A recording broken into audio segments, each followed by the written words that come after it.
तो चलिए पुराणों की एक बहुत ही प्राचीन कहानी उठाते हैं और उसके जरिए आज के दौर की एक आम समस्या, एक मॉडर्न प्रॉब्लम को समझने की कोशिश करते हैं। पुराणों की शुरुआत ही पता है इस आइडिया से होती है कि जो दिखता है वही अकेला सच नहीं होता। मतलब साफ है कि ये कहानियां सिर्फ इतिहास नहीं है, बल्कि ये तो हमारे मन की गहराइयों का आईना है। और इसीलिए प्राचीन ऋषियों ने इन ग्रंथों को इतिहास नहीं कहा।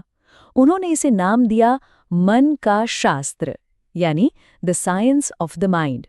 और आज हम इसी मन के शास्त्र से बुद्धि के जन्म की कहानी जानेंगे। ये जो बुद्ध यानी हमारी बुद्धि, हमारे इंटेलेक्ट के जन्म की कहानी है ना, ये दरअसल हमें दिखाती है कि सोच पैदा कैसे होती है और यही सोच कैसे हमारी लाइफ की सबसे बड़ी रुकावट भी बन सकती है। बड़ी अजीब बात है ना?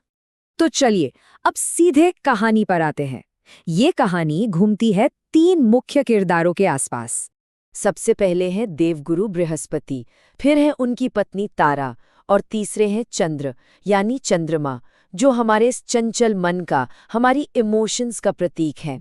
कहानी में होता ये है कि चंद्र यानी मन, तारा यानी एक संरचना, एक स्ट्रक्चर की तरफ अट्रैक्ट हो जाता है और इनके मिलन से एक पुत्र का जन्म होता है जिसका नाम रखा जाता है बुध।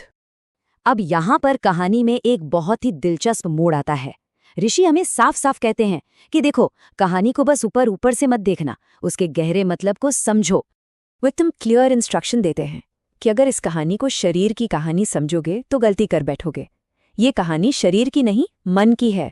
यानी इसका असली मतलब समझने के लिए हमें इसके सिंबल्स को डिकोड करना होगा। तो सबसे पहला सिंबल चंद्र। चंद्र कोई देवता नहीं बल्कि स्वयं मन है, हमारे अंदर का वो हिस्सा जो हर पल कुछ ना कुछ महसूस करता है, अनुभव करता है और एक नदी की तरह बिना रुके बहता रहता है। और तारा? तारा है संरचना, यानी एक स्ट्रक्चर, एक ऐसा फ्रेमवर्क जहां मन के ये बहते हुए अनुभव आकर ठहर सकते हैं, एक ठोस रूप ले सकते हैं जिसे समझा जा सके। और जब चंद्र यानी मन, तारा यानी संरचना के संपर्क में आता है, तब जन्म होता है बुद्ध का, यानी हमारी बुद्धि, हमारा इंटेलेक्ट। बुद्धि तभी पैदा होती है जब मन किसी अनुभव को समझने की कोशिश करता है। तो सबसे इम्पॉर्टेंट पॉइंट यही निकलता है कि हमारी जो बुद्धि है ना, वो अपने आप पैदा नहीं होती, ये अनुभव की संतान है। It is the child of experience. जब मन कुछ अनुभव करता है, उसी का नतीजा होती है बुद्धि। लेकिन जहाँ बुद्धि जरूरी है, वहीं ऋषि एक चेतावनी भी देते हैं। वो कहते हैं कि बुद्धि की एक बहुत ही खास सीमा है, एक लिमिट है। देखिए, बुद्धि ने हमें भाषा दी, लॉजिक दिया, सही गलत को पहचानने की क्षमता दी। ये सब बहुत जरूरी टूल्स हैं दुनिया में जीने के लिए, और इसीलिए तो बुद्ध को देवताओं के बीच स्थान मिला। लेकिन एक बात समझनी होगी, मन और बुद्धि, इन दोनों के काम करने का एरिया, इनका डोमेन बिल्कुल अलग है।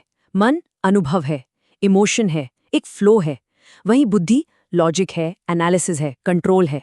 तो फिर समस्या शुरू कब होती है? ऋषि कहते हैं समस्या तब शुरू होती है जब ये बच्चा यानी बुद्ध अपनी माँ यानी चंद्र पर, मतलब जब बुद्धि मन पर हावी होने की कोशिश करती है। और ये होता कब है? ये तब होता है जब हम अनुभव करने से पहले ही उस अनुभव का मतलब जानना चाहते हैं। जब हम लगातार पूछते रहते हैं कि ये जो मेडिटेशन हो रहा है, ये सही है या धोखा है? ये जो शांति मिल रही है, ये असली शांति है या कुछ और? जब हर एहसास को नाम देने की, लेबल करने की मजबूरी पैदा हो जाती है। ये कहानी इशारा करती है कि जिसे हम ओवरथिंकिंग कहते हैं, वो असल में थिंकिंग है ही नहीं, वो किसी और गहरी चीज का लक्षण है। जब कोई साधक कहता है मैं बहुत ज्यादा सोच रहा हूं, तो सच ये है कि वो सोच नहीं रहा है, वो डर रहा है। ये अक्सर एक डर का लक्षण होता है, खासकर उन अनुभवों का डर जो हमारे कंट्रोल से बाहर हैं। क्योंकि देखिए, अनुभव तो चंद्र यानी मन का डोमेन है जिसका कोई भरोसा नहीं, और कंट्रोल बुद्ध यानी बुद्धि का काम है।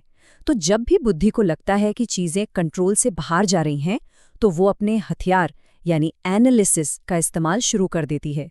ये उसका डिफेंस मैकेनिज्म है। तो फिर इसका सल्यूशन क्या है? क्या बुद्धि को खत्म कर दें? नहीं, ऋषि कहते हैं संतुलन बनाओ, एक सही बैलेंस का रास्ता है। और उनका नुस्खा, उनका प्रिस्क्रिप्शन बड़ा सिंपल लेकिन गहरा है। वो कहते हैं पहले अनुभव को आने दो, मन को यानी चंद्र को बिना किसी जजमेंट के अनुभव करने दो, और जब अनुभव गुजर जाए तब बुद्धि को, बुध को धीरे से उसे समझने दो। अनुभव आगे, समझ पीछे। तो पुराण हमें ये सिखाते हैं कि हमारा लक्ष्य सोचना बंद करना नहीं है, बल्कि सोच को, विचार को उसकी नेचुरल सीमाओं के अंदर रखना है। जब बुद्धि शांत रहती है तो मन अपने आप ही स्थिर हो जाता है। जहाँ बुध शांत है और जहाँ चंद्र आजाद है, वहीं से ऋषि कहते हैं असली आध्यात्मिक साधना शुरू होती है। असली यात्रा वहीं से शुरू होती है।